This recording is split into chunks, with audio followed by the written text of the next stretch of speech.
Great, we will get started. Hello, everyone, and welcome to the first in the Nebo Company's webinar series, Smart Strategies for the Virtual Workplace. Our topic today is Social Distance, Emotional Connection. My name is Katherine Harrison, and I'm a Client Experience Associate at the Nebo Company. The Nebo Company is a leadership development firm located in Washington, D.C. and Atlanta. The Nebo Company works at the intersection of strategy, leadership development, and culture, providing facilitations, team coaching, retreats, and executive coaching to leaders. Today, we are delighted to share insights from almost 15 years of work with leaders. Before we begin, I want to give you a few basic instructions for how to interact with the webinar today. At one point, you will have an opportunity to participate in a poll. I will let you know when this time comes, and you will see the poll pop up on your screen. Please do vote when you see this happen. The other piece is that we will ask you to type in your questions throughout the webinar and at the end. You have two options. You can use the Q&A function, or you may submit your questions into the chat function. We will save time at the end to read your questions aloud, and Kate will answer them.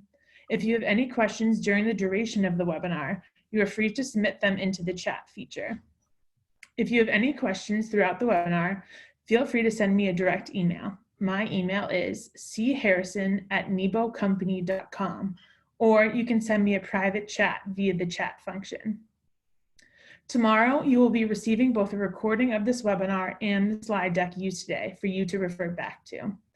And now I am pleased to introduce our speaker, Kate Ebner.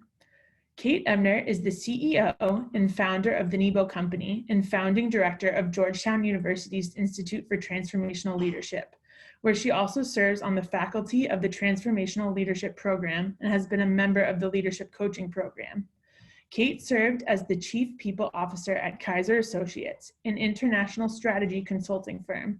As a coach and facilitator, Kate works with leaders who want to deliver on their mission and vision to achieve transformational outcomes. Kate, I will turn it over to you. Thank you, Catherine. Thank you for joining us today. We're absolutely delighted to have you here with us. And I think in a conversation, I hope that's going to be about the times we're in, but I think we're going to hopefully look at this from an angle that perhaps is a little underexplored in the moment. We're going to be talking about emotional connection in the day of the remote workplace. I'm enjoying actually just looking at the screen, and I wanted to share with you that the lake that you're looking at in this picture is actually Lake Nebo, which is the namesake of our company. And that is a real picture from Lake Nebo, and we put them throughout our presentations to give you kind of a visual rest. So as we dive into today's topic, I want to give you a little bit of background on what we're talking about, and then we're going to have an opportunity, as Catherine said, to invite questions, to do a couple of poll questions, and then we'll have Q&A at the end. I'm very interested to hear about your own experiences and your thoughts. So our topic is social distance, emotional connection. And of course, we're hearing it every day. People are saying the same messages over and over. One of them is that we're living and leading in unprecedented times. And I think one of the things that stands out to me about a sentence like that is it's saying so much, right? And so I think as leaders, we are trying very hard to understand where we are and what's happening next. And one of the clear messages that we've been given is that we really need to practice social distancing. And by now we all know that social distancing is a recommended strategy for slowing the spread of the virus. And we all have made that shift with the exception of those essential organizations that are delivering services. As employers shift to remote work, how can we intentionally reduce isolation, provide connection and community, and even strengthen our culture with virtual workforce? And I think that's a question we've been asking ourselves here at the Nebo Company is there anything about this really terrible and even frightening situation that could challenge us to get better, to get stronger, not just in our service to our clients, but actually in our culture and the way that our team works? So today we're hoping to give you some help in redefining what it means to be connected with others when you're working virtually. We want to share some strategies for helping reduce isolation and provide greater connection and I think more meaningful connection for your employees and team members. And then we want to talk a little bit about how culture overall can be strengthened through the experience that we're having together of working in the virtual workplace. So with that said, I'm going to actually remove the video for the moment, and we will return to it when we do the Q&A, but I want you to be able to just concentrate on the conversation. So let's stop video. Great. So we'll start off as just a little bit of definitional work. Social distance as a strategy for public health. It's a public health practice, as we know, that aims to prevent sick people from coming in close contact with healthy people in order to reduce opportunities for disease transmission. It includes measures like canceling group events, closing public spaces, avoiding crowds, staying apart by 6 feet, and staying home. And I think we know that whether we're symptomatic or not, we have a responsibility to not be carriers, or not to expose others to us and what we may be carrying. Also, just the realization that a risk that we take could actually affect those we love and the people around us. So it's a kind of call to action that actually invites us to step back, to stay at home, to change gears. No hugs, no kisses, no handshakes, no sharing food and drink. Stay 6 feet apart and wash hands frequently. And I think one of the things we've been talking about at NEBO as we've thought about this instruction is, on the one hand, we were really ready to try this idea of remote workforce. We've been experimenting with it. Many of us working remotely some days a week. So it felt like a step we could take fairly easily. But I think what we've come to really realize in the past few weeks is we're missing the contact, right? Literally the being together, the conversation, even being in our spaces together. And we are more than willing to make the sacrifice in order for social distancing to be happening. But it's an interesting kind of adjustment, and there's a little bit of a sense of loss in it. In fact, some folks have even been saying that there's a feeling of grief right now. And so we'll talk more about that and other things as we get into the topic of emotional connection. Here's a wonderful graphic that came from Calm Classroom and was shared with me by a colleague. And our statement at the top here is caring about each other looks like staying apart right now. And so you see in this image that social distance means we're all looking out of our windows, quite literally looking out at each other, at our neighbors, through the screens at each other. What it feels like when we all do this is the question we're exploring today. And I really love the idea that even though we look distant, what we're really doing is protecting each other and taking care of ourselves and our loved ones and our community. So what it feels like when we're apart could be a feeling of service, a feeling of commitment, a feeling of empathy and compassion for others. In an ideal world, being apart for purpose could be a very meaningful commitment. I've also had a number of my coaching clients talk about the feeling that I'm so used to making things happen, to stepping up to a challenge. It really feels odd that the idea of staying home and being, slower, moving more slowly, using my time differently, is a sufficient difference. Isn't there some other kind of service I could be doing? And I would just invite all of us to realize that, as I've heard many people talk about sort of what it's like to go slower, that there's a feeling of, I'd say at first maybe a little bit of whiplash, because we were all moving pretty fast.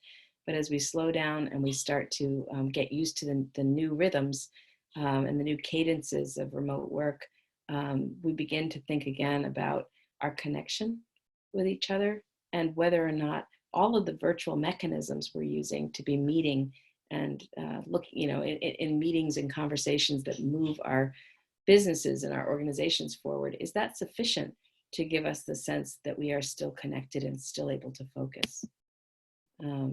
So I want to make the distinction here, the difference between being alone and being lonely.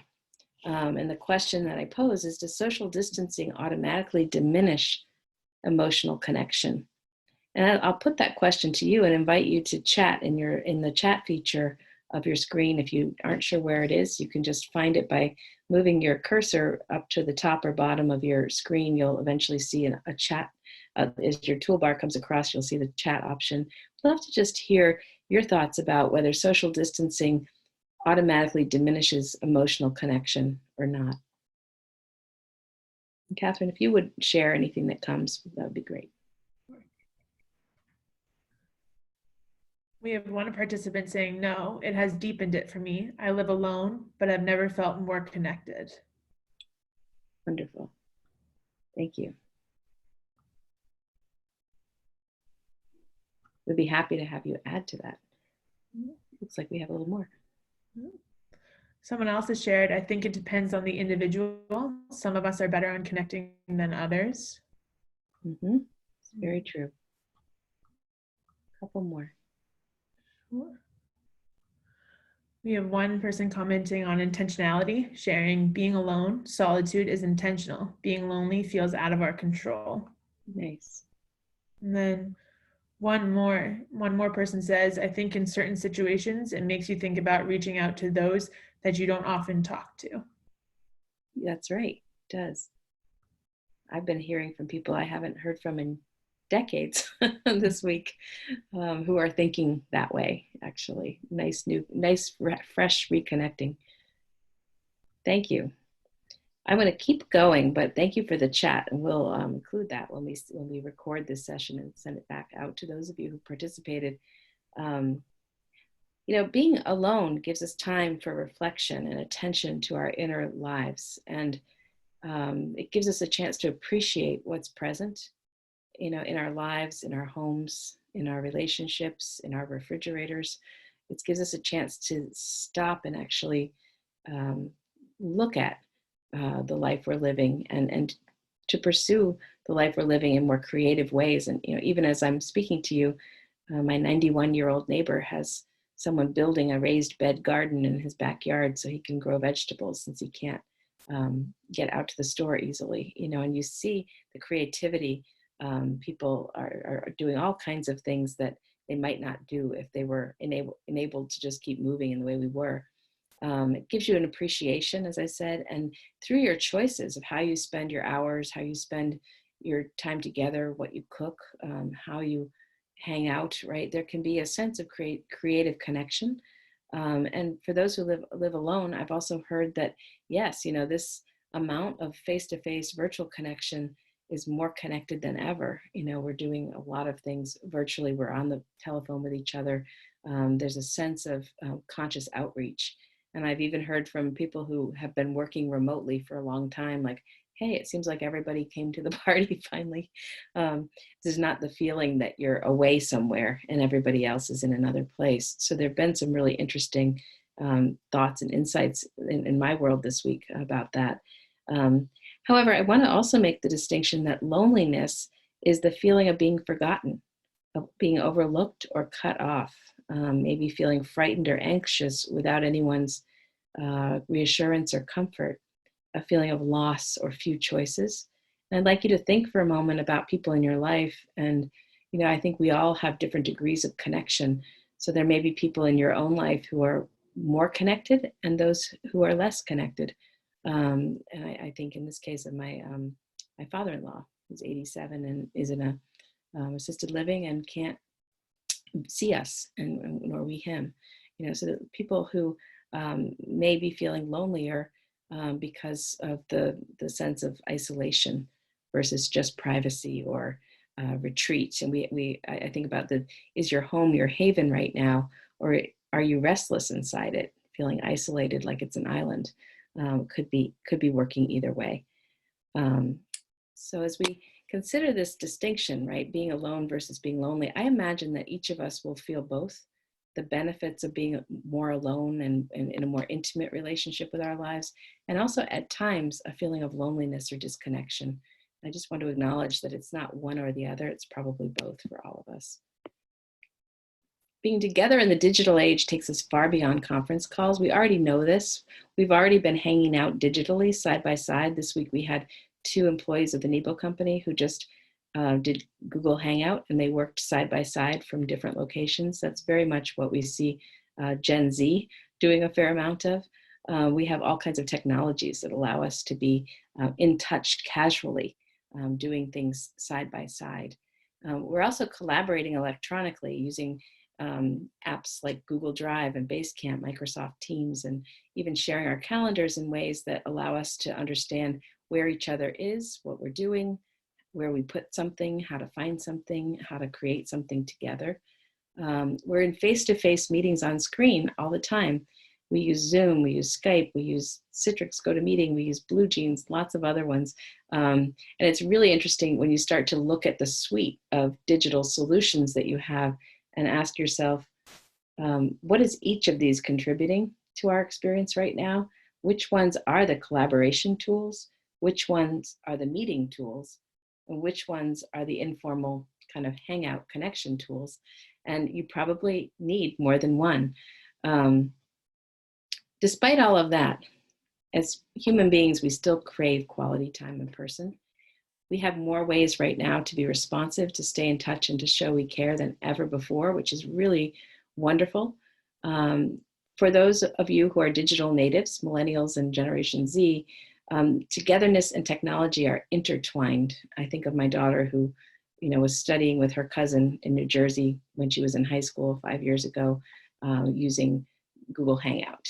So this idea of we can be together even though we're apart is a more familiar and even more comfortable approach.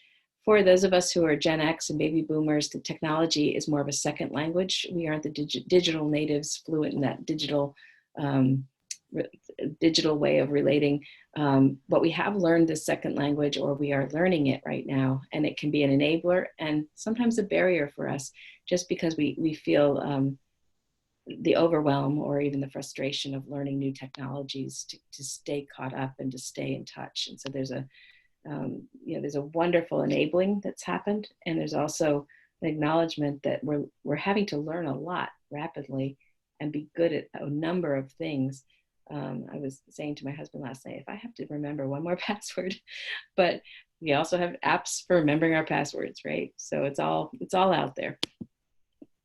I want to really emphasize this point, and then we're going to get to a poll in just a second here, but feeling connected means feeling in touch with someone who cares about us. I'm speaking to you today as leaders, people who are responsible for others. And what that means to me from a leader in crisis perspective is we are responsible for making sure that those who are in our organizations or on our teams do not feel isolated, do not feel cut off. This definition of connection is one I really like. So Psychology Today offered this, and I've been using it and thinking about it for some time. How do we know we are connected? Can I get your attention when I need it? Can you comfort me when I'm anxious, sad, lonely, or afraid? You could even say, do you even know that I'm anxious, sad, lonely, or afraid? Do you care about my well-being even when we're not together? Are you thinking about me? Can I feel you out there? And I think these three questions of everything in this conversation today, these are the ones that seem most important to me, because when I ask myself as a leader how I'm doing for my employees or for my teams, I have to ask myself, do people know that I'm here? Can they feel my responsiveness? Can they get my attention? With that in mind, I've set up virtual coffees every morning from 8:30 to 9, and anyone can come. And there hasn't been a day that somebody hasn't come, and sometimes lots of people have come, but I've wanted to make sure that people know they can find me. Comfort. Can you comfort me when I'm anxious, sad, lonely, or afraid? We are all experiencing on any given day different levels of distress and anxiety, particularly as the coronavirus affects our families and our communities. We may be fine one day or one morning and in a very different frame of mind later on as the day goes on. There's a lot of anxiety out there right now. What are you doing as a leader to be present for your employees, and by present in air quotes, right? To be available, to provide resources to help people navigate their anxiety. And it could be that what you're doing is you're identifying others who are even more capable or more well-trained in this area than you are, to make sure that people can feel that presence. So it doesn't have to be you trying to do it for everybody, but do you have natural ways of being connected and reaching out to people. And then lastly, can people feel your care? Is it coming through in your messages, in your updates? Are you actually saying the words, hey, I hope you're okay. I care about how you're doing. I want to know how you're doing. This definition is useful to us because we feel the burden of leadership. We have a lot to think about. And I think that, my intent today was to give you a simple way of thinking, of asking yourself, how am I doing in this aspect? And I hope you find it helpful. I'd like to now invite you to participate in a poll that Catherine will help us with. And we're asking you on a scale of 1 to 10, with 10 being overload, I'm feeling overloaded with connection, and 1 being not connected, I'm not feeling connected. How are you feeling right now about the amount of virtual connection you're experiencing? And, are you feeling like, wow, I'm more connected than ever, like someone has shared with us? Or are you sort of on the side of like, yikes, this is intense, I need a break? We just would love to see how things are going for you. Thanks, Kate. Everyone should have seen a poll window appear on their screen. There are 3 questions for you to answer, the one that Kate just read, and then also what kind of connection with colleagues would you like more of, and then what kind of connection with colleagues would you like less of. Make sure to hit submit at the bottom of the poll window. I will give everyone about 2 minutes to complete the poll.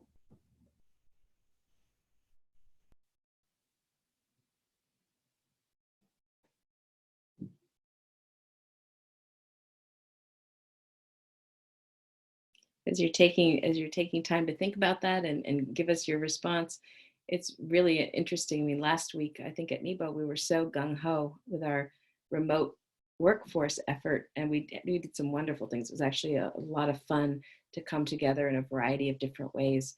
But we also learned that if every meeting we have is a video meeting, then by the time we're done with the day, we're in a very intense relationship with our computers and we are having trouble using them for writing and using it as a tool in other ways, because we've just spent so much energy with our computers. So we're kind of looking at what we might do to tweak the intensity of our meetings. So I don't know if others have experienced that, but I look forward to seeing your thoughts about how you're doing.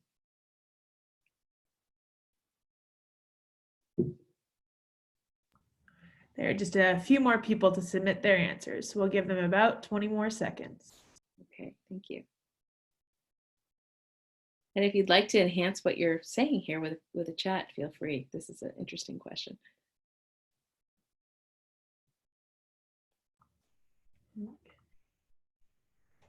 Great. So we have our results here. Everyone should be able to see them. So the highest answer for the scale of 1 to 10 was a 7, which is an interesting average out right there. And that's closely followed with 20% for both 8 and 6. Kate, would you like to share any thoughts on that question? No, I mean, what stands out to me is if we just look at the percentile of 6, 7, and 8, right? We really have 70% of you feel like you're above the midpoint, and 20% of you at an 8, 7 at an 8, 30% of you at a 7. And so I think that's interesting. I mean, I would just advise us all to check in with ourselves about how we're doing on that scale of 1 to 10, with the 10 being overload and 1 being not connected. I'd also like to point to those who are more toward the 1, the 10% who said 3, the 1 person who said 4, and then the 3 who said it's sort of at the midpoint. You might think about like, do I have enough connection? Am I feeling like it's fine, but maybe it's not fulfilling, or it's not it's not energizing. There may be some more that you can do there. So that's great. Let's keep going, Catherine. And I think we've got another question we want to pose here.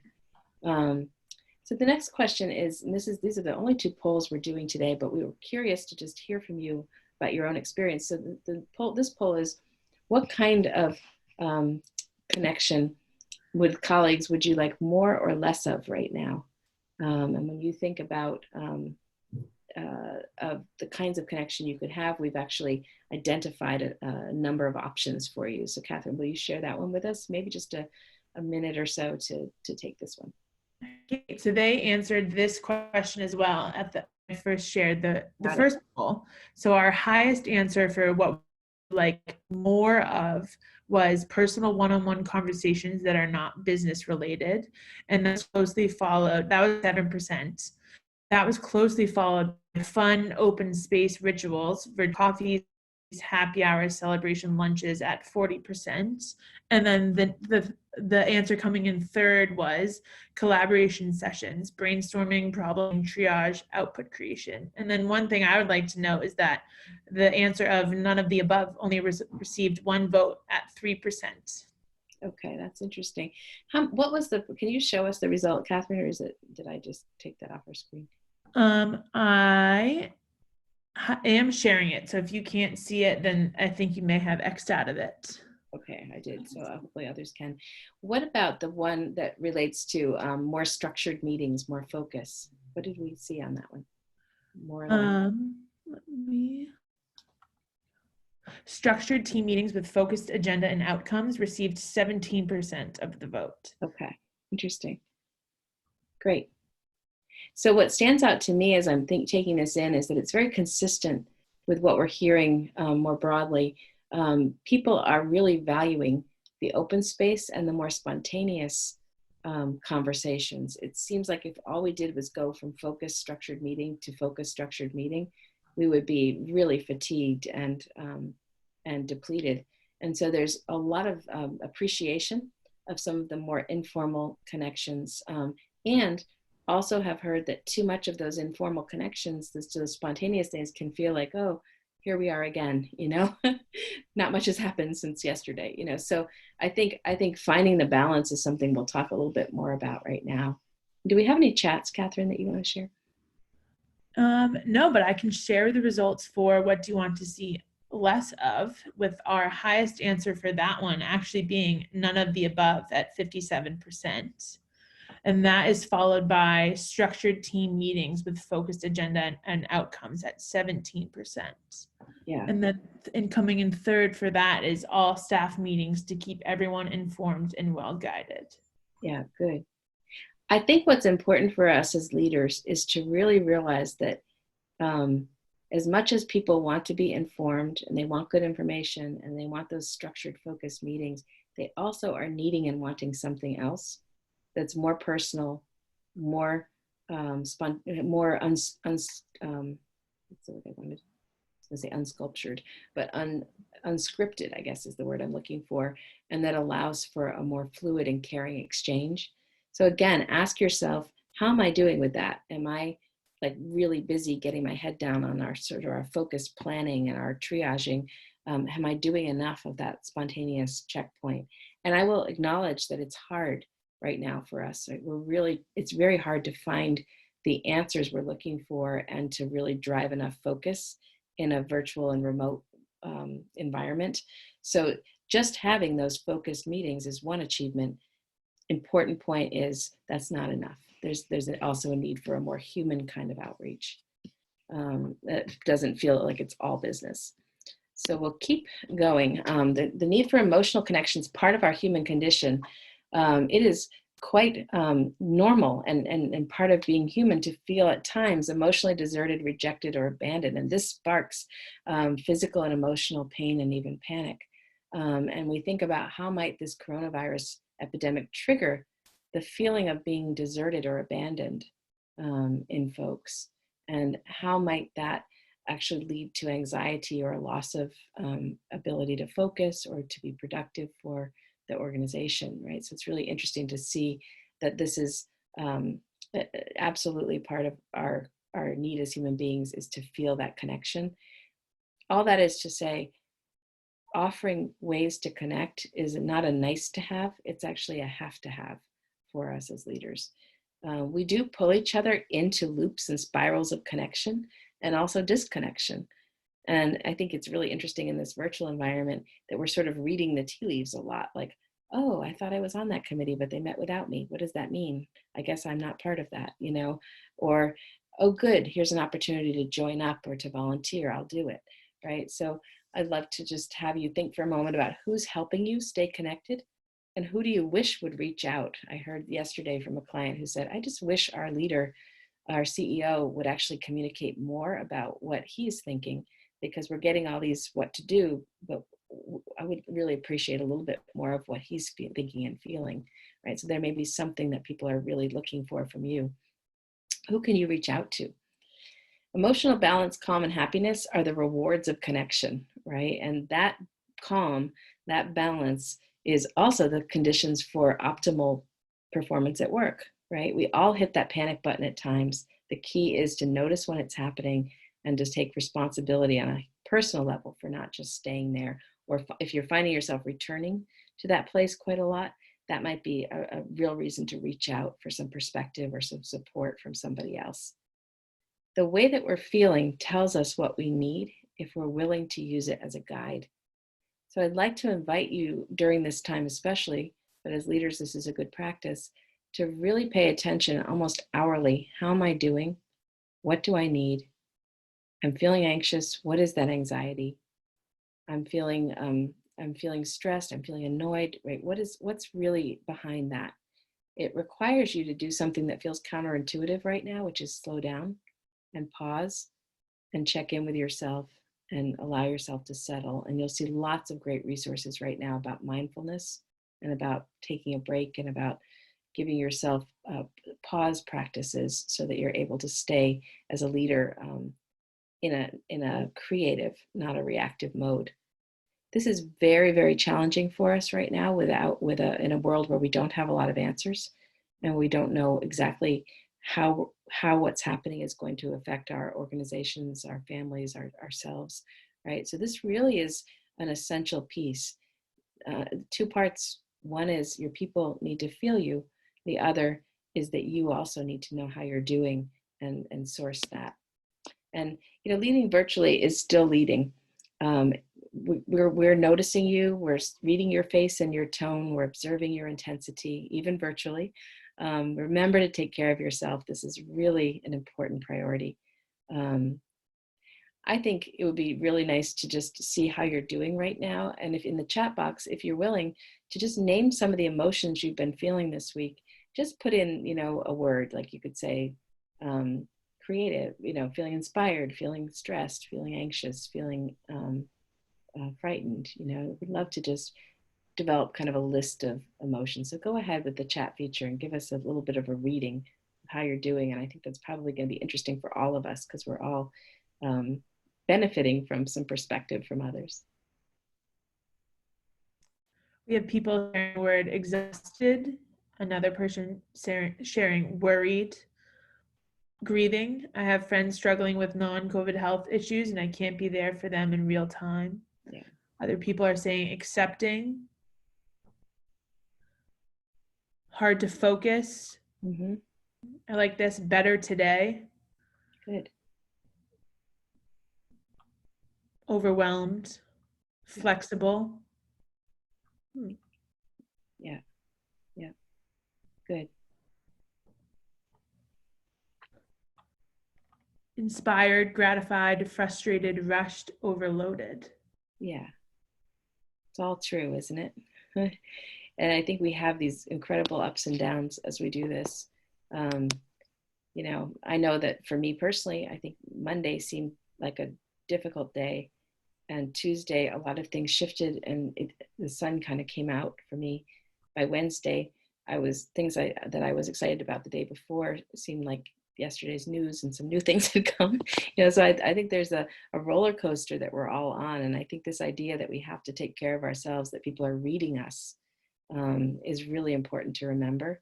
If you're just sitting at your computer nonstop, hour by hour, trying to kind of fence your way forward, you probably at some point are going to be at a point of depletion personally and exhaustion, and also maybe not showing up as the leader that we need you to be right now. So again, you have permission. Of course, you have it from yourself and your organization, I hope, but you also just have it from the leadership coach in me that you've got to really pay attention to that. with all this virtual connection, do people actually feel connected? We're going to treat that as a rhetorical question today. But, I think that was our discovery last week at NEBO, is like, wow, we actually really did feel connected. It was pretty fun and exciting to have the kind of new connection points that we had. But I would say that on an individual level, you might be really connecting in the work with your colleagues, because as a leader, that's your focus. Are you also feeling connected with your family, right? Or are you off in the bedroom office, doing your work and focused there? So just again, noticing how your connection's working. We want you to let empathy guide you in choosing methods for sustaining connection. And I think the critical question is simply, if you're not sure what to do, just ask yourself, what would you be wishing for if you were in the shoes of the other folks who you feel responsibility for? And what are some options that you have? And when I was thinking about this, I was thinking, okay, there's a need for open space, right? No agenda, just here we are. There's a need for outreach, right? Where you're actually in a kind of a sharing mode, sharing information, bringing people together, creating structures. There's also a need for a looping back to show you care. Maybe you noticed that somebody was a little bit frazzled or upset or fragile. Just noticing how they're doing, noticing what's working and the amazing contributions people are making, and commenting on the personal level. Like, I saw that. That was really great. Thank you. I think now is a great time for expressing gratitude. Rituals are an important part of belonging. Those little things that we always do. And I'm noticing that some things that our team has tried, like we've all decided to do GroupMe. And so throughout the course of any day, people will just informally send a little picture or a little quote or something. And it's just a warm touch that we can take at our leisure. The virtual coffees are a ritual, I'm realizing. We also are having a virtual lunch 3 days a week, Monday, Wednesday, Friday, again, optional. We tried a virtual happy hour yesterday, and that was that was fun. And so I think all of you're going to find the balance. Another client I work with, I attended a team meeting this week, and they said our practice is that at the start of every meeting we ask, how are we? And each person gets to say, and then we start the meeting. That's another great way to create a ritual. I would also encourage you to learn something. It is so refreshing to come together online to learn something, whether it's about leadership or teamwork or something that's really unifying for people. And it gives people something different to think about. I would just encourage you not to abandon all of your learning initiatives right now. If you can do that, it actually is a way of refreshing people. Recognize special days, take time to listen to each other's stories, and don't be afraid to change it up. What works this week may not be working that well 3 weeks from now. It's absolutely appropriate to keep tweaking as you go. I want to leave time for questions. So I'm going to just simply reiterate, and this is, by the way, the NEBO team working virtually last week, but select a combination of strategies that you think will work and make it a pattern, right? So you need some structure, you need some fun and spontaneity, and you need some one-on-one and group check-ins. Just really understand that you're designing an experience that's going to create and weave together culture. It's hard to stay focused right now. So you may also want to think about a goal of increasing people's focus by giving them important jobs. And here are some examples of things that we've been hearing about. The COVID-19 task force, who's the captain? Is that clear? That's an important job. Business continuity leader, who's thinking about your business's continuity through this period? Is that person clearly designated? Outreach leader, the person who's reaching out to clients or reaching out to team members. The culture and morale builder, we have a great one at NEBO, and we've been having a lot of fun thanks to her. Virtual workplace innovation team, making sure you've got the right strategies to do the collaboration you need to do, or the client work you need to do. A planning committee, right? So what are things people can be doing that make them feel productive and able to focus and a little bit more in control of their destiny? Last thing I wanted to say is that the top 3, I actually have 4 here, admired characteristics of admired leaders. This is sort of age-old research from Kouzes and Posner. Honest, competent, inspiring, and forward-looking. I share those with you today because as you think about what people need from you, it doesn't change just because we're virtual. Are you being honest? Are you demonstrating competence as a leader? Are you giving a message that's both real and inspiring? Are you able to look forward and describe, even if forward is really just the next 2 weeks or the next 30 days, keep seeing what you can say about what we see coming in the next couple of weeks or what we need to focus on as we move forward, because that forward-looking message really helps people retain their focus. Love to stop here, and this is actually, we had a lot more to say than we expected. Just have time for a couple of questions, but would welcome hearing from you. One question that we received during the webinar was, Kate, can you comment on how to deal when your team has differing needs? Yeah, I've been thinking about that a lot too. And when I think about the needs, you know, there was a great joke that went around last week about, okay, introverts, put down your books and talk to us extroverts, right? We need you. Lots of different kinds of needs, right? Some of us have the need for privacy and space, and so the current reality may actually be a positive development. Others have the need to feel more connected and to actually extrovert their thinking, to think through things out loud. Some of us need more reassurance than others about what's happening in the world right now. Some of us are still going out there and doing work on site and coming back, and it needs to be understood that if you're the leader of an organization where some of your workforce is still in a higher risk situation because they're not able to do social distancing, they may have different needs and require different attention than those who are learning to work with a cadence from home. So I think the critical part about this, and this is one of the hardest things that I've experienced myself, is being able to see what your organization needs and being able to say this group seems to need this, or folks who work in this area need that, right? And actually give yourself the time and space to think strategically about the variety of needs that your organization has. And then what's that sort of architecture, that cadence of structure and spontaneous that really helps support those differences. So I feel like an important idea here is you actually being willing to see that one size doesn't fit all, and that there may be a need for more or less or different depending on who you have. So I hope that at least gives you something to go on there.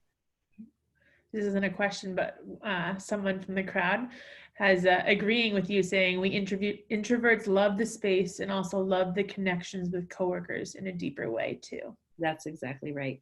And I mean, I think of one of my colleagues who's very introverted, and she's been telling me it has been so nice to be in these really different kind of conversations with people, and she's really loved some of the more informal things.